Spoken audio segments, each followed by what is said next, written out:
A 45-year-old female with sickle cell disease presents with acute onset dyspnea at rest and lightheadedness. She works as a kindergarten teacher and developed a facial rash with fatigue about 1 week prior. Okay, pause right there. As clinical detectives, our sirens should be absolutely blaring right now. Acute dyspnea at rest in a sickle cell patient, that's not just your standard pain crisis.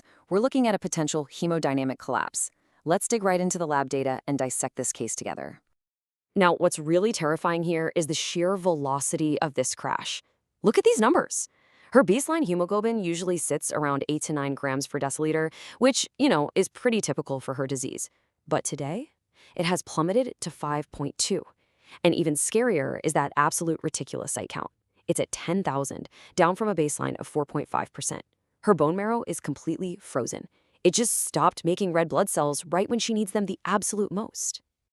So before we even peek at those answer choices, we need to extract the clues. We've got a background of sickle cell disease, severe reticulocytopenia, and the ultimate board exam buzzword, a teacher with a facial rash. My fellow doctors, when you see a teacher or a daycare worker with a new rash on the hematology boards, what is the examiner screaming at you? Yep, Parvovirus B19 exposure. And this brilliantly illustrates the severity of what we're looking at. An absolute reticulocyte count of less than 10,000 in a patient with chronic hemolysis. That's the diagnostic hallmark of a severe aplastic crisis. The marrow factory is totally shut down.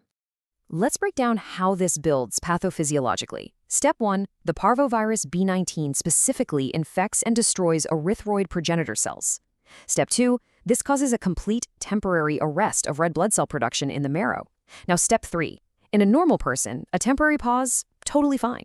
But in chronic hemolysis like sickle cell disease, where red blood cells only live 10 to 20 days instead of 120, halting production causes a life-threatening aplastic crisis. Now here is exactly where the test writers set their trap. They're going to want you to pick glucocorticoids or IVIG to treat what kind of looks like an inflammatory or autoimmune process. Do not fall for it. The truth, the immediate management is the transfusion of packed red blood cells. When hemoglobin plummets without reticulocyte compensation, you have got to transfuse immediately to prevent cardiovascular collapse. Dodge the trap. Save the patient. All right, let's pivot right to our next case. A 64-year-old male with colon cancer has an isolated prolonged aPTT of 52 seconds and a normal PT. He has absolutely no bleeding history. Look at this glaring discrepancy. We have a wildly abnormal aPTT of 52 seconds, but a totally normal PT of 12 seconds. And honestly, the most suspicious part, 0 clinical signs of bleeding. No bruising, no epistaxis, no petechia. Literally nothing. Let's extract those clues. Colon cancer on chemotherapy. Isolated prolonged aPTT. No clinical bleeding. As a board exam detective, you have to look way beyond the blood itself and consider the physical logistics of an oncology patient. How are they getting this chemotherapy? Well, they almost certainly have an indwelling port. The test writer's trap here is incredibly tempting. They'll offer you a super expensive mixing study or a factor 12 assay to chase down some rare coagulopathy. But the truth? You literally just need to repeat the lab from a standard peripheral blood draw. Here's the pathophysiology behind this classic board trap. Step 1, the nurse draws blood from the chemotherapy port just for convenience. Step 2, ports are routinely flushed with heparin to prevent them from clotting, right? And that heparin severely contaminates the sample. Step 3, this heparin contamination artificially prolongs the aPTT. The answer is purely mechanical. Don't fall down the expensive rabbit hole of coagulopathy workups when the fix is just drawing blood from the patient's arm. All right, let's keep this momentum going. Third vignette. A 30-year-old female has a persistent hemoglobin of 17.8. She has a strong family history, subnormal EPO, and negative JAK2 mutations. Check out this lab profile, a sky-high hemoglobin of 17.8. Now, normally, thick blood like this makes us immediately think of Polycythemia Vera, right? An acquired blood cancer. But the JAK2 mutation is strictly negative, which essentially rules that out, leaving us to figure out why the erythropoietin, or EPO level, is uniquely subnormal. Extracting the clues, she's young and totally asymptomatic, which is super unusual for an acquired myeloproliferative neoplasm. She's got a strong family history, pointing us directly away from lifestyle factors like smoking and straight toward a hereditary condition. And the absolute crux of the case, that low EPO level. The trap here is selecting a genetic mutation like VHL, PHD2, or HIF2A, Those are mutations that drive secondary polycythemia, which means the body is tricked into making way too much EPO. But our patient has low EPO.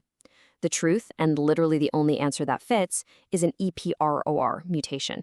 And this perfectly explains the underlying mechanism. An EPOR mutation is a genetic defect directly in the erythropoietin receptor. The receptor is basically stuck in the on position, constantly signaling the bone marrow to make red blood cells, even without EPO present. Because the marrow is overproducing, the body suppresses its own natural EPO production, causing that unique subnormal lab value. You've got to lock this specific gene-to-lab correlation into your memory. Lightning round, dodging the one-word traps. Let's go. First trap. The examiner claims paroxysmal nocturnal hemoglobinuria, or PNH, is a germline PIGA mutation. The truth? PNH is a somatic PIGA mutation. It's an acquired somatic defect on the X chromosome that happens in hematopoietic stem cells. You do not inherit it from your parents. One word changes the entire disease model, so watch out for it. Next trap. The exam states that a splenectomy normalizes red blood cell morphology in hereditary spherocytosis. The truth? The spherocytes absolutely remain on the peripheral smear. Removing the spleen stops the destruction and cures the anemia, sure, but the red blood cells still have the underlying structural defect. They will always remain spheres. Don't let them trick you into thinking surgery magically changes genetics. So, the absolutely crucial point is this. Master the blueprint, master the boards. Anticipating the examiner's tricks, recognizing those subtle buzzwords, and understanding exactly why the wrong answers are wrong, that's the ultimate key to passing. We've cracked a few major cases today, doctor. But the board examiners never sleep. What subtle clue will be the key to cracking your next clinical vignette? Keep your eyes open, stay hypervigilant, and keep those detective instincts razor sharp. I'll see you in the next explain.